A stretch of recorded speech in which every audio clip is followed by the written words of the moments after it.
a lot of Justice League, and you know, I grew up with that. I grew up with the Justice League, and it was a lot of fun to see them make fun of all of that in Venture Brothers. But there's plenty more to go over. Each episode could be delved into in discussions about that. I guess one other comment I had is that they're going back to Gargantua 2, is that there was the scene where Hank is listening at the door, and Brock, you know, realizes, well, the woman he's with realizes there's somebody listening, and so Brock doesn't realize it's Hank, but then pulls him in and says, "Hank, what are you doing there?" And you look at the two of them, and they both have exactly the same hair color, and you start wondering, I mean, are they the same person, or is now this thing going on with who's their mother or whatever else, the venture of Hank and Dean, you know, is Brock's DNA in there somewhere? Because, you know, just like Game of Thrones went into this whole hair color thing, there's Rusty's not blonde, and Jonas Sr. is not blonde. There's no blondes. How did Hank get that hair color? So I think that was meant, or, you know, consciously pulled out in Venture Brothers this time. So season 6, Venture Brothers, great stuff. And if you haven't seen it, go see it. It's great bunch of episodes. Have fun. Great talking to you. Hope you enjoyed the video. See you next time. Thank you.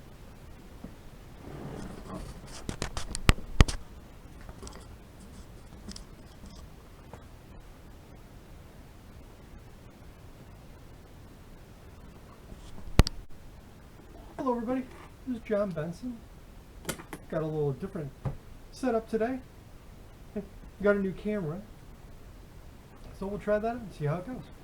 Well, anyway, today's video is going to be about Venture Brothers, hence wearing the Calamitous Guild of Calamitous Intent shirt.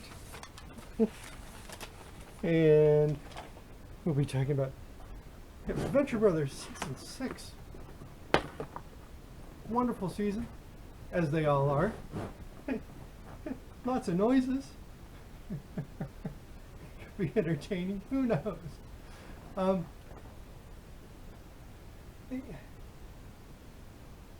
The major thing with Season 6, I think, is just the first, it's a double episode.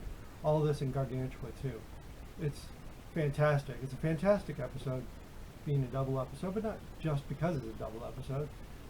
And not just because they go to space. I think they really tried on this one to really throw in everything they could as far as writing, to really write this as well as they possibly could. There are so many references in it. It's so funny. There's so many things going on as far as the characters and the jokes all going on. They make fun of Latin. They make fun of just about everybody's position or circumstance in that show. They really do quite a bit. And they've got the Revenge Society coming in, and each of those characters have evolved. So there's character development, there are inside jokes, there are movie and pop culture references, and that's what I mean by the writing, and the writing is so good. Venture Brothers writing is always sharp, as I think I heard somebody or read somebody else talk about Venture Brothers writing. And what I'm talking about is when Venture Brothers started, it was a spoof on Johnny Quest and the cartoons of the 60s and 70s and 80s, into Transformers, He-Man, tons of references, tons of jokes about all of those, and great, good, but now as it gets to season 6, they have really expanded. Instead of, they are still making fun of all those cartoons and jokes, but now they make fun of all sorts of movies. They made fun of movies, they made fun of music, and David Bowie references all through Venture Brothers from the beginning. But it just keeps expanding to more and more references. So there are all the different references as far as 2001, or all the different, there's a moment where Hank is on top of one of the robots at Gargantua 2, and he keeps telling Dean, who's king of Bartertown, making a reference to Mad Max Thunderdome, Beyond Thunderdome. There are so many references going through it that the Monarch moves into a new location, and it looks a lot like the Fight Club house. And then there's another reference to the Wusthof.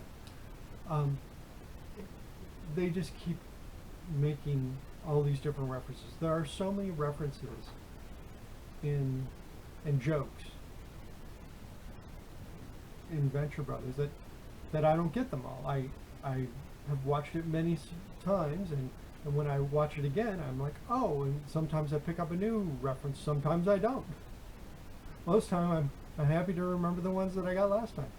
But you don't need to know any of those references. Just watching it, even without that, is hilarious.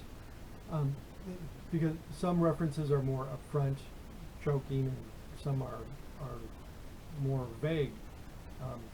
Like towards the end of the season, I'm going away from Gargantua to that big episode, but towards the end there's this episode where Christopher Lambert is in it, making a reference to Highlander. I mean, an obvious one. They talk about Highlander, but what the thing is that the next episode had a lot to do with Red Death, and he's voiced by Clancy Brown, who was also, was the Kurgan in Highlander. So there's this Highlander thing going on, which is hilarious.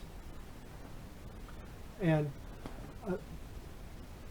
there, in the episodes themselves of season 6, there are many episodes that are themselves a reference.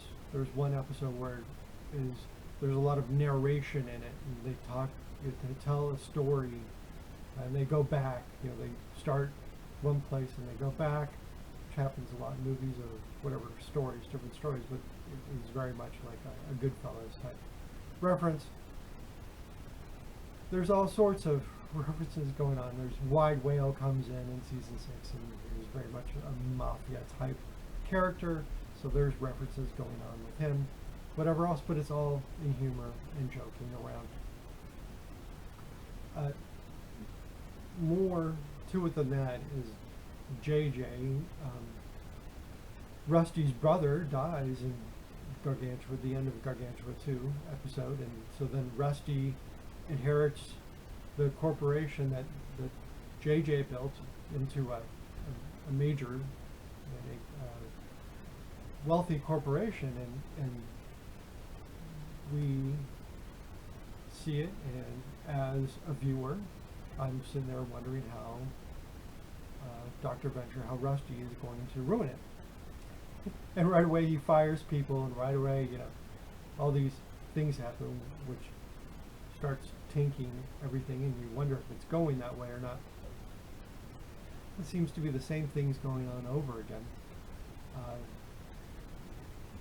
Even the clothes that he's buying. So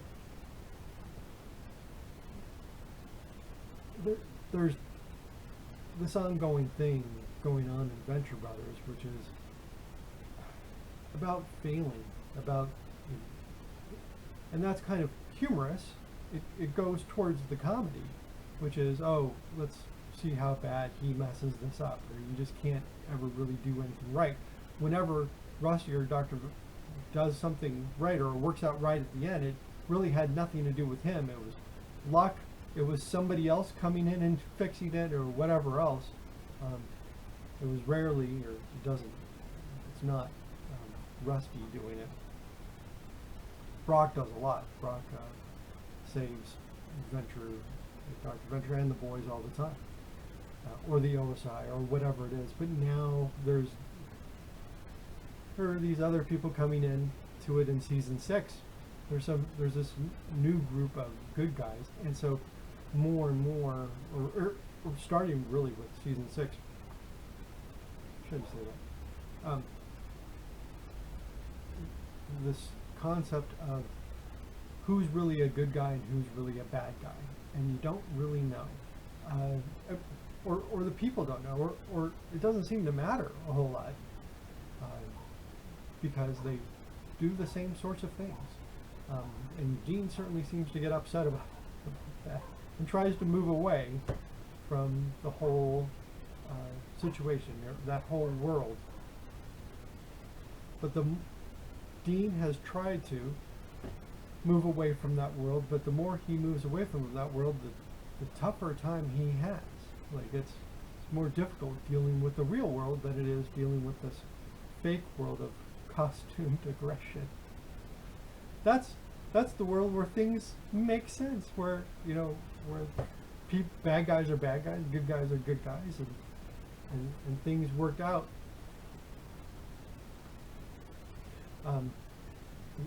But there are troubles with that, obviously. I mean, there's henchmen that get killed constantly.